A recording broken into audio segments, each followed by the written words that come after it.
I want to introduce you or draw your attention today, and because some of you already know it, to an activity that has the potential to impact your physical, your professional, your financial, and your relational aspect of your life. And that one activity is called meditation. Yes, I know some of you are thinking right now that, oh, meditation is a religious practice. No, it's not a religious practice. Meditation is a mental exercise. Yes, it may have been used by certain religion, but it's not a religious practice. A lot of people associate it with Buddhism, but if you check deeply, Buddhism is not a religion. Buddhism is a philosophy. But let's put that aside for a second and realize that meditation is not a religious practice. Meditation is a practice of the mind. It is used around the world by some of the most successful people in living their best life, and it will help you to step your life to the next level.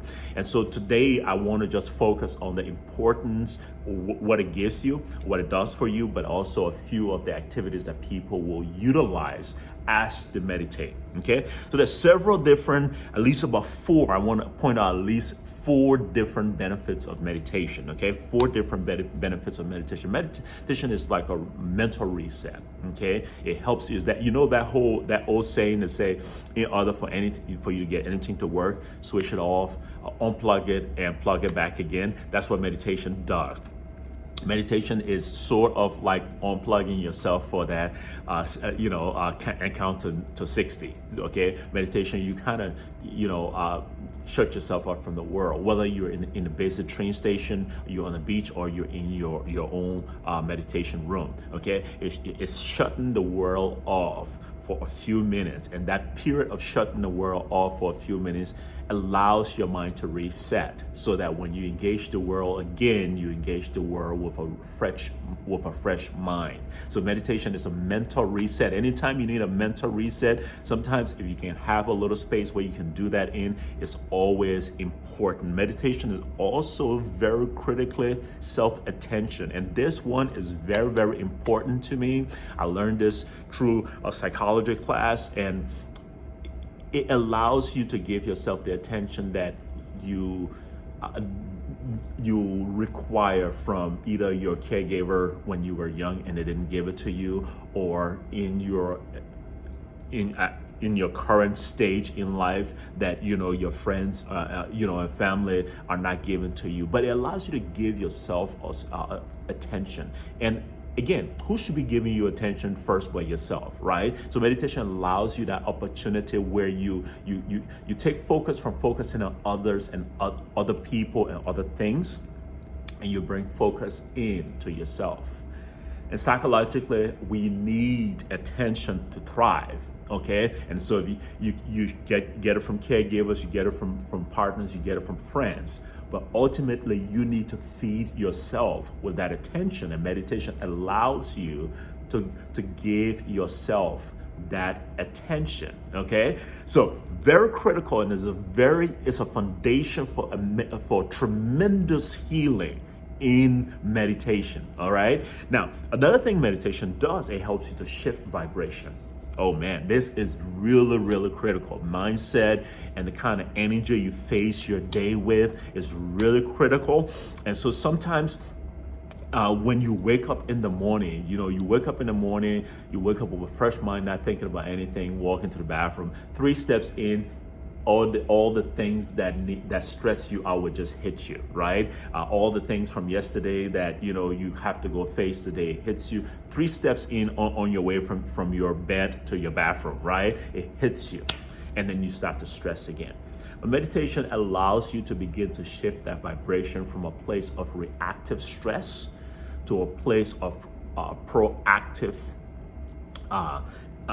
positivity.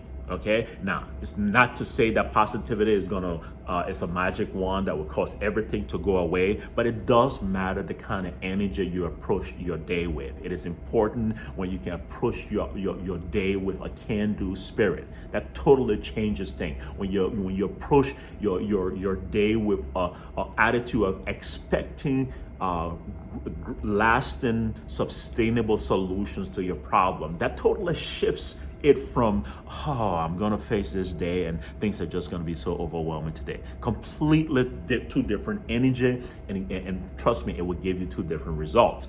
That's what meditation does. So in that space, it allows you to be able to become creative and positive about the solutions of the problems of your day. Okay, so meditation will help to shift energy. Okay, vibrational shift will happen in meditation. Another thing that happens in meditation also has to do with oxygenation. Okay, you give your body oxygen. A lot of us through our day, we breathe very shallow. And I don't know whether you realize this or not, but your body needs oxygen to thrive, okay? In order for your body to function properly, we need lots of oxygen. That's why you cannot go a couple of minutes without breathing. You need to breathe. But we do not breathe properly. We breathe very shallow. Meditation is that period that allows you to be able to breathe in deep and breathe out deep. And that alone, trust me, this is not religious at all. This is all about giving out carbon dioxide and taking in oxygen, filling up your lungs with oxygen. And that oxygen goes into your bloodstream and oxygenate your blood and just helps deliver oxygen to your brain and deliver oxygen to different parts of your body. It allows the different parts of your body to either heal, to restore, or to function in its optimal fashion.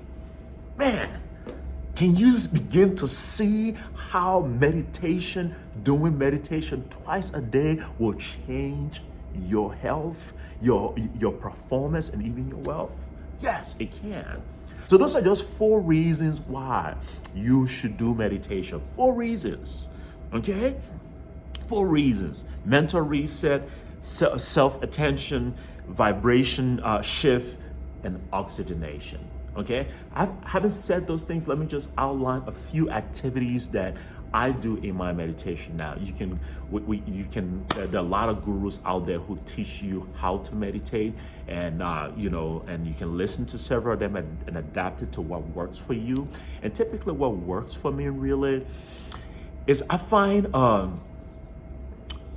quiet place. Okay, there's an empty room in my house. It's my study, and my wife and my dog moving up and down, and I go straight in that room and I sit down in a comfortable spot. I have a comfortable chair there. Some people like to do, and sometimes I do it in my bed. But most of the time in that chair, right? I get in that chair, and there's sometimes also right after working out, I just lay right on my mat. So whatever place, but it needs to be a comfortable and even place that gives you good posture, either lying down or sitting up, okay? Good posture, but it has to be relaxed posture, okay? You want to keep your hands and your body as limp as possible, but sitting in a good posture as possible. So those 2 things are important because it is a time of relaxation. You don't want tension anywhere in your body. You want to feel relaxed. That's first and foremost very important.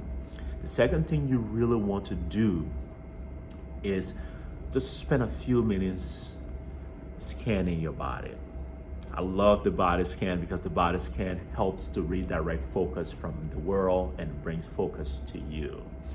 As you do that, try to take in deep breaths. Breathe in through your nose and breathe out through your mouth. Try to hold the breath sometimes for at least about 5 seconds. It allows it to go through your lungs and permeates into your bloodstream. It's very important. As you do that and you breathe in and you breathe out, begin to scan your body from head to toe. What do I mean scan your body? Just focus on the various parts of your body, one at a time. So I focus on the top of my head, and then I focus on my ears and my eyes, then my nose, my mouth, my neck, so on and so forth until I get to my feet. As I do that, it is important to notice sensation in the places you're focusing in, whether it is pain, whether it is twitching, whether it is tension, whatever sensation you're feeling in that area, notice it. Don't make too much of it unless it's something that you know is, could threaten your health. But usually it's just twitching and it's just little irritations. Don't focus on it. Try not to scratch it if you don't need to. But make sure you notice it.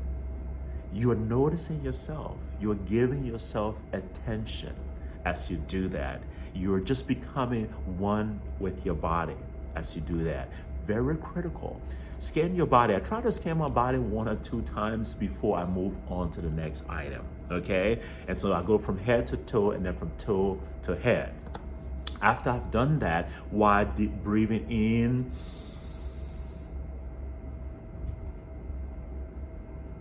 and breathing out, then I move on to practicing silence. It's the second step, or at least the third activity in my meditation. By practicing silence, what I'm simply meaning is that you remain still as you continue to breathe in and breathe out. Clear your mind of any thought. You want to be silent. The goal here is not zero silence. Zero silence is almost impossible. The goal here is to slow down the speed of thought and reactions to thought, okay? Because attention is whenever you engage the thoughts that run through your mind, then your attention has shifted. But if you allow, thoughts will come into your mind at a very rapid speed. You will continue to have thoughts. You're lying there, you all of a sudden you are thinking, have the dog been fed? Or you all of a sudden you are thinking about the meeting you're supposed to have later on today, or you are thinking about the bill you didn't pay. All kinds of things will begin to come up. Realize that this is the 5 or 10 or 15 minutes just for you. Everything else in the world can wait. Everything can wait, okay? Let me just let you know that you need that time just for yourself. So as those thoughts comes about things you forgot to do or things you need to do, just let them come and let them go. Do not respond to them. Do not give them any emotion. Do not give them any logical reaction. Just let them come and let them go. Let them come and let them go. As that happens, and as you learn to practice that 1 minute, 2 minutes, 3 minutes, 5 minutes, as much as you are able to, over time you will begin to see that the frequency of thoughts into and out of your mind will begin to slow down in frequency to a place where it becomes almost silence. That's where you want to achieve. But don't wait till you achieve it before you feel accomplished. The process and the journey of getting to that place, of even practicing silence, means that you will start at a place of high frequency and you one day get to a place of low frequency. But that journey is also called practicing silence as well. So do it every day, no matter how much thought is running through your head. Do it every day, okay? Because that's how you get to that place of low frequency. It's like a muscle. You're training your brain to be silent. What that silence does for you is it cuts your brain off in terms of engaging the world. That's where your reset happens. Yes, that is where your reset happens. Because if you can achieve that silence, it switches your brain off, so to speak.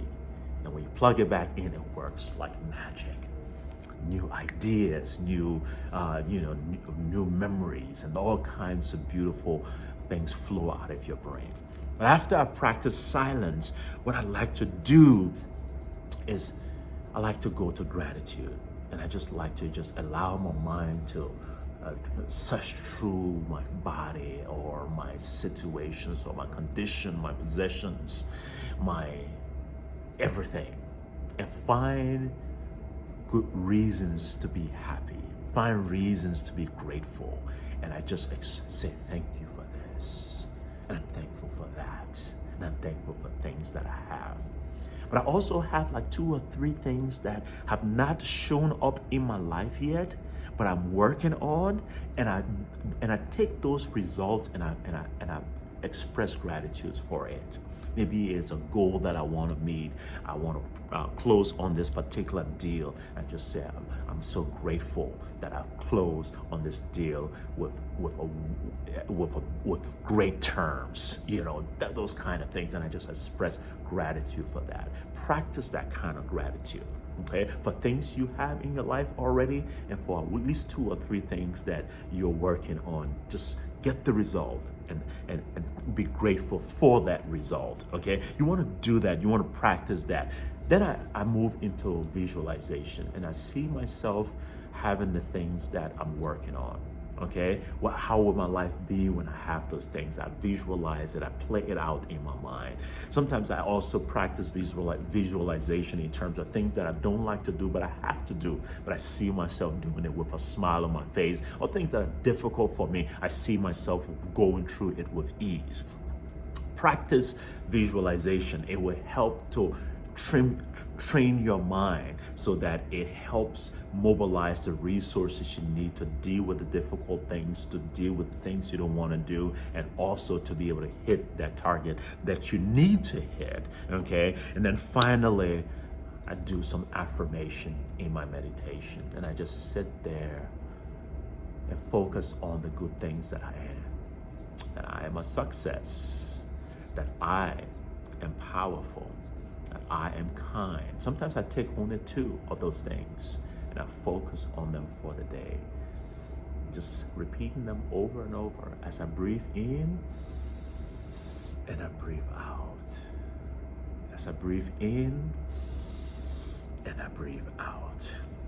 That's my meditation, those are the components that I add to my meditation. You kind of research it more and see what works for you. But one thing I can guarantee you is that the entire mechanism of meditation will really change your life on multiple different levels. Try it today.